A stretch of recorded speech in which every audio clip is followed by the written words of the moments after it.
Assalamualaikum warahmatullahi wabarakatuh. Kita lanjutkan dari video sebelumnya yang sudah saya upload terkait dengan penulisan skripsi. Oke,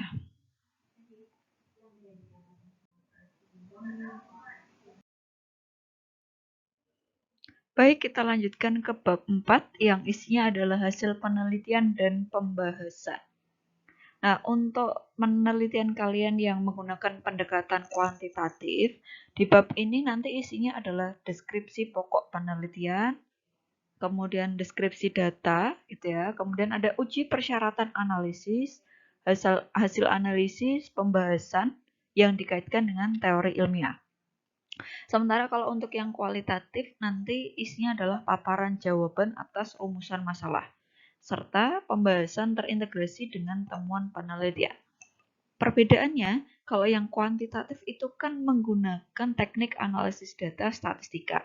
Nah, maka di sini ada deskripsi data dan uji persyaratan analisis, serta hasil analisisnya seperti apa. Di situ kita wajib menyantumkan, kalau di bab 3-nya itu kan menyantumkan teknik analisis datanya seperti apa ya yang akan digunakan. Nah, kalau di hasil penelitian ini hasil-hasil pokoknya saja, bukan kemudian output dari SPSS kalian copy paste ke sini, bukan ya. Hasil penelitiannya itu nanti sudah kalian buat sebuah resume atau ringkasan begitu ya, dan bentuknya juga tabel yang bentuknya tidak lagi seperti Excel persis atau bahkan SPSS persis. Karena kalau menggunakan SPSS itu biasanya hilang komanya ya, tapi adanya titik. Justru nanti 0, sekian-sekian-sekiannya itu tidak ada. 0 dan komanya tidak ada. Sehingga kalian harus ubah lagi menjadi bentuk yang lebih baku sesuai dengan pedoman penulisan skripsi. Oke, kita mulai dari hasil penelitian. Hasil penelitian itu, kalau yang kuantitatif itu kan tadi menggunakan statistika. Ya. Maka di sini isinya adalah paparan jawaban atas rumusan masalah dengan data-data yang sifatnya kuantitatif. Artinya ada pembuktian menggunakan statistika dan lain sebagainya. Nanti bisa kalian wujudkan dalam bentuk tabel, grafik, diagram, dan lain sebagainya. Silahkan kalau itu pilihan dari masing-masing peneliti. Sementara kalau pembahasan itu isinya adalah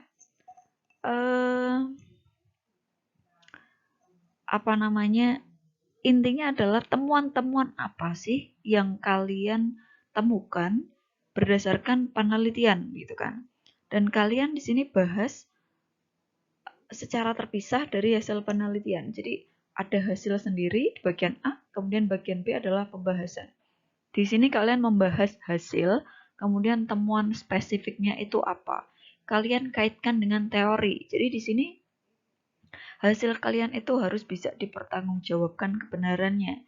Jadi kalau kalian menganalisis dengan statistika ya tentu saja kalian harus bisa memahami kira-kira ujinya seperti apa, uji awalannya atau misalnya uji beda misalnya ya. Apakah di situ ada hal-hal yang harus dilakukan menggunakan SPSS sebelum melaksanakan uji beda misalnya dengan uji T ya, asumsi apa saja yang harus terpenuhi misalnya, uji asumsinya.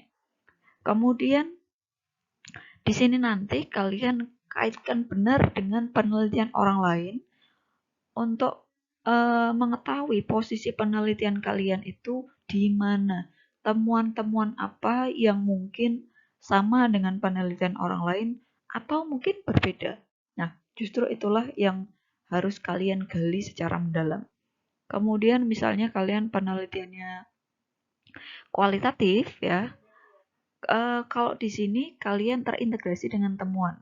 Nah, di sini nanti kalau yang kualitatif itu lebih kalian bahas secara spesifik detail. Misalnya kalian ingin menganalisis tentang karakteristik anak usia dini melaksanakan pembelajaran daring misalnya. Oh, karakteristik mereka seperti apa? Kalian kupas misalnya subjek penelitian kalian itu 5 orang. Indikator yang kalian teliti ada 5 buah. Nah, masing-masing anak berarti dikupas habis terkait dengan 5 aspek tadi atau 5 indikator tadi ya. Dan itu harus benar-benar mendalam. Ya, bedanya antara penelitian kualitatif dan kuantitatif. Kalau kuantitatif itu yang kalian harus kuatkan itu adalah uji statistikanya. Ya, kalian harus pahami benar. Tapi kalau kualitatif adalah kedalaman pembahasannya. Sebenarnya kuantitatif pun juga harus mendalam gitu kan. Tapi kalau yang kuanti itu secara secara spesifik sudah terwakilkan dengan banyaknya data yang dimunculkan. Biasanya lebih irit dalam membahas begitu ya. Tapi kalau yang kualitatif itu kan semuanya deskripsi-deskripsi terkait dengan subjek penelitian. Maka kalian harus kupas tuntas dari A sampai Z gitu ya. Bahkan mungkin pembahasan kalian ini nanti berbeda dari proposal. Kenapa? Karena kalian sebagai seorang peneliti itu juga merupakan instrumen penelitian.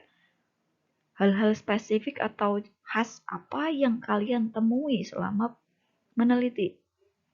Baik itu dari dokumen penelitian maupun dari misalnya hasil wawancara atau observasi misalnya. Nah, sekarang penelitian kualitatif itu juga sebenarnya sudah ada analisisnya. Ya, ada beberapa software, ada NVivo misalnya, yang itu memang digunakan untuk menganalisis ya penelitian kualitatif ini. Tapi kalau kalian yang pemula begitu kan, mungkin belum begitu dekat dengan penelitian kualitatif, memang ini agak sulit digunakan. Tapi kalau untuk bidang PAUD memang lebih seringnya adalah menggunakan jenis penelitian kualitatif ini atau yang mixed method atau juga PTK begitu kan. Karena biasanya di sekolah itu kan rombelnya untuk satu angkatan itu hanya satu, sehingga sulit untuk digunakan kelas kontrol atau tidak memungkinkan adanya perlakuan dengan desain pre-test, post-test, kontrol group design misalnya seperti itu ya. Jadi di sini jarang digunakan seperti itu untuk yang jenis atau desain penelitian tadi. Oke. Nah, di sini saya ingin berikan salah satu contoh. Ya, ini dari artikel penelitian. Tapi sebenarnya antara artikel maupun skripsi itu kan sebenarnya sama ya. Nah, di sini hasil dan pembahasan. Ini yang saya berikan warna biru itu merupakan hasil penelitiannya. Kalian kemukakan proses analisis datanya menggunakan statistik, tapi tidak perlu disajikan dalam artikel atau dalam karya ilmiah kalian di bagian hasil penelitian ini ya. Tidak perlu secara mendalam, cukup hasil bersihnya, bukan yang misalnya ada 30 anak, kemudian data mentahnya di situ, tidak. Itu nanti di lampiran. Dan di sini adalah data yang sudah terolah, terorganisir dalam bentuk tabel, grafik, atau diagram yang mudah dibaca dan dipahami oleh orang lain ya. Karena hakikatnya karya ilmiah itu kan untuk dibaca oleh orang lain, sehingga harus jelas dan mudah terbaca. Kemudian yang bagian bawah ini adalah pembahasannya. Adalah makna dan simpulan dari temuan jika dibandingkan dengan konsep atau teori dasar. Di sini bukan lagi mengkata-katai atau memunculkan angka-angka yang ada di dalam tabel hasil penelitian, melainkan apa makna atau inferensi atau kalian menafsirkan arti dari tabel yang muncul di hasil penelitian kalian, begitu ya. Oh, tabel penelitiannya datanya antara pretest dan posttest ternyata berbeda. Oh, bedanya apa? Ada peningkatan seperti itu. Itulah yang kalian bahas, bukan lagi angka-angkanya muncul. Nah, ini yang sering kali keliru dilakukan oleh mahasiswa. Angkanya diulas kembali gitu ya. Padahal sebenarnya itu sudah ada di dalam hasil penelitian. Oke. Kemudian bab kelima adalah penutup. Nah, isinya di sini ada simpulan dan juga saran. simpulan harus sinkron dengan tujuan penelitian.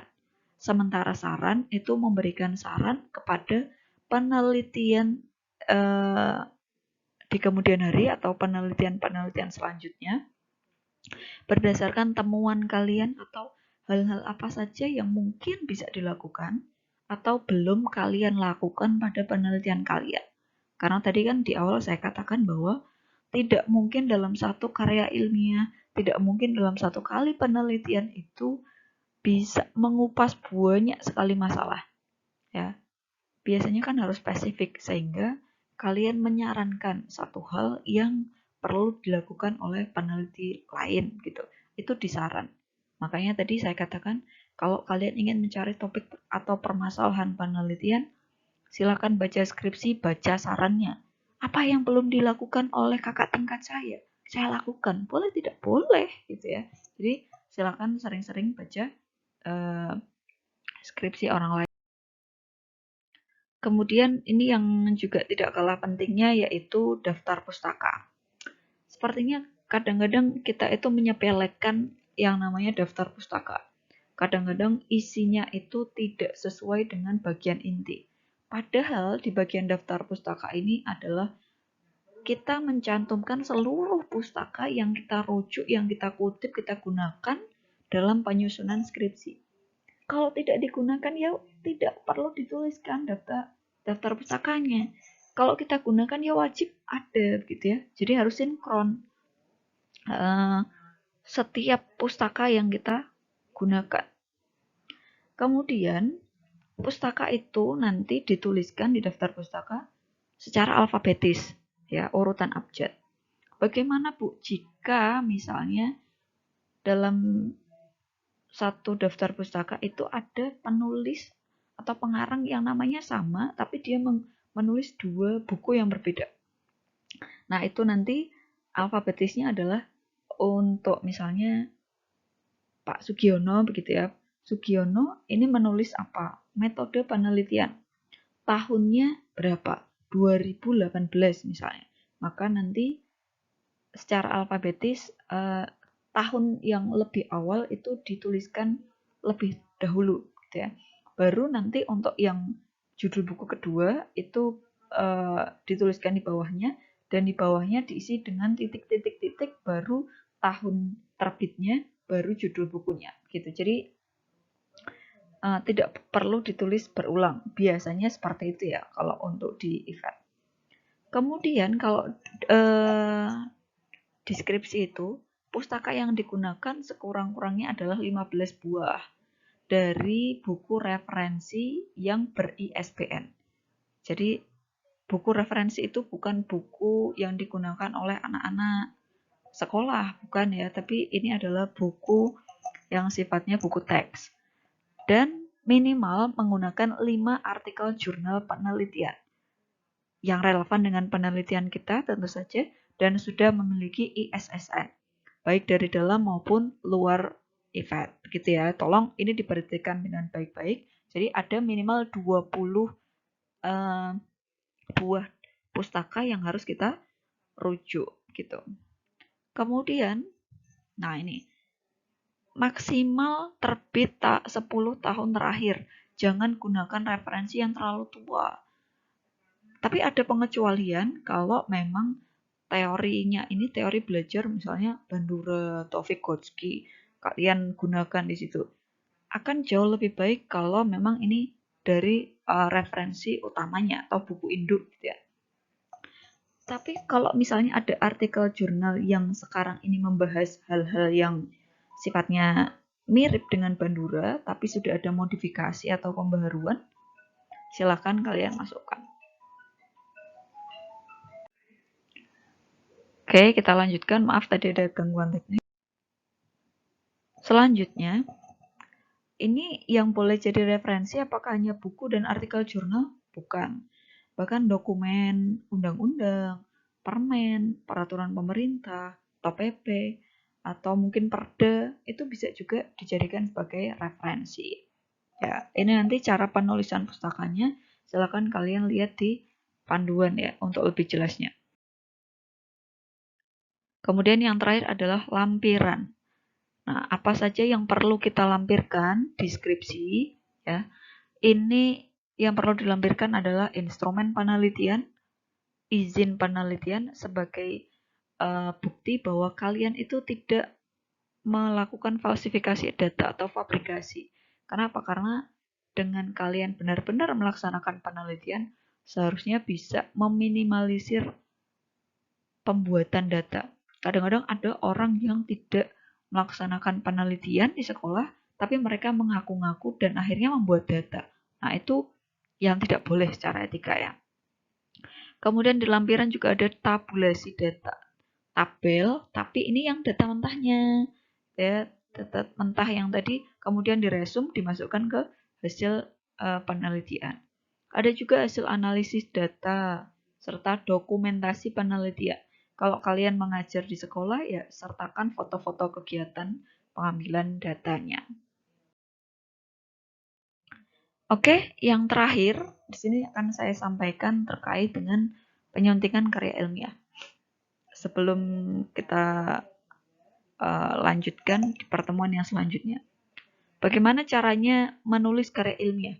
Harus menggunakan bahasa Indonesia yang baik dan benar, baku, sesuai dengan ejaan.